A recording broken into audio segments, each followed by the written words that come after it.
Badan Pusat Statistik, BPS, mencatat, nilai ekspor secara kumulatif Januari hingga April 2025 mencapai 87,36 miliar AS$.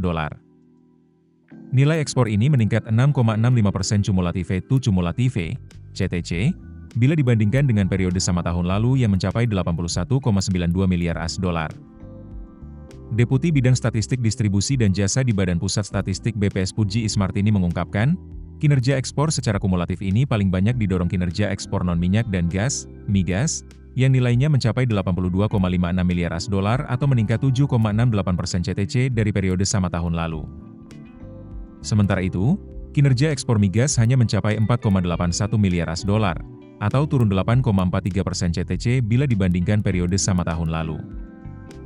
Sektor pengolahan dan pertanian menjadi pendorong utama atas kinerja ekspor non-migas pada Januari hingga April 2025, dengan andil masing-masing sebesar 11,64% dan 0,84%. Ekspor industri pengolahan tercatat sebesar 68,84 miliar AS$ atau naik 16,08% CTC. Kemudian, ekspor pertanian, kehutanan, dan perikanan tercatat sebesar 2,17 miliar AS$ atau meningkat 46,55% CTC. Adapun, ekspor pertambangan dan lainnya mencapai 11,55 miliar AS$ atau turun 27,30% CTC.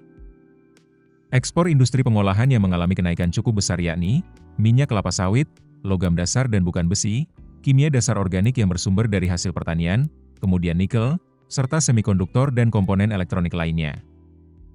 Sebagai informasi, mulai Juni 2025 ini, BPS tidak lagi menyajikan data ekspor secara bulanan.